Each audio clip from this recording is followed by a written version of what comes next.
प्रभाग क्रमांक 9 येथे महायुतीचे उमेदवार आमदार विजयकुमार देशमुख यांच्या प्रचारार्थ सोमवारी सायंकाळी पदयात्रेचं आयोजन करण्यात आलं होतं। ही पदयात्रा रविवार पेठ, भद्रावती पेठ, जोड बसवण्णा चौक, वडार गल्ली, विनोबा भावे झोपडपट्टी आदी परिसरामध्ये मोठ्या जोशात निघाली। फटाक्यांची आतिषबाजी, ढोल ताशाच्या निनादामध्ये आणि माता भगिनींनी औक्षण करून त्यांचं स्वागत केलं। आमदार देशमुख यांचं स्वागत केलं। प्रभाग क्रमांक 9 हा शहर, उत्तर आणि मध्य या दोन्ही मतदारसंघामध्ये येतो। हा मतदारसंघ 80 ते 90% भाग संपूर्ण तेलुगू भाषिकांचा आहे। तेलुगू भाषिक मतदार हे भारतीय जनता पक्षाचे पारंपरिक मतदार असून आमदार विजयकुमार देशमुख यांना 1 लाख मतांनी विजय मिळवून देण्यासाठी आम्ही प्रयत्नशील आहोत, असं भाजपचे दत्तू पोसा, आनंद बिरू यांनी यावेळी सांगितलं। या भागामध्ये कष्टकरी वर्ग मोठ्या संख्येनं असून केंद्र आणि राज्य शासनाचे सर्वजणच लाभधारक बहुसंख्येनं आहेत। आमदार देशमुख यांना सर्वाधिक मताधिक्य मिळेल असं नागेश सरगम आणि सिद्धार्थ मंजेली यांनी सांगितलं।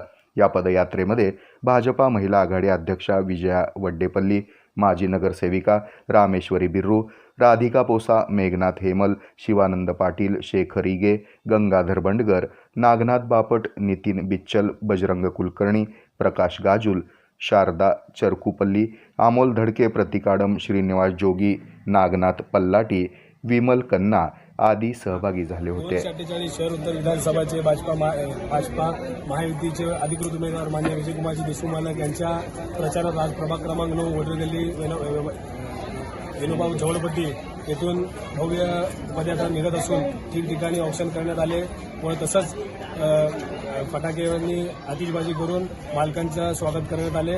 व मी ह्या पदयात्रेला बघून मी असं सांगू इच्छितो की येत्या विधानसभात आपल्या मालकांना बहुसंख्येने निवडून येतील आणि 1 लाख लीडने मालक निवडून येतील असं मी सांगू इच्छितो। व आज प्रभाग क्रमांक 9च्या पदयात्रा संपन्न झाली। विनोबा झोपडपट्टी, रविवारपेठ, भद्रावतीपेठ सगळे पूर्ण परिसर आम्ही प्रचार जोमाने सगळ्यांनी उत्साहाने घोषणा देत प्रचार संपन्न झालेला आहे आणि सगळ्यांनी उत्साहाने मालकांना निवडून येण्याचा निर्धार केलेला आहे। नमस्कार।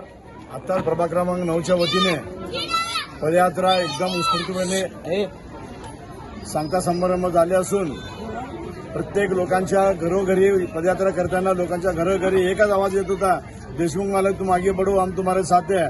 आणि लाडकी बहीणच्या माध्यमातून यंदाचा 2024 मालकाचा 5वांदा विजय हे 1 लाख मतांनी विजयी लाडक्या बहीणच्या माध्यमातून होणार आहे, एवढं स्पष्ट आज दिसत आहे।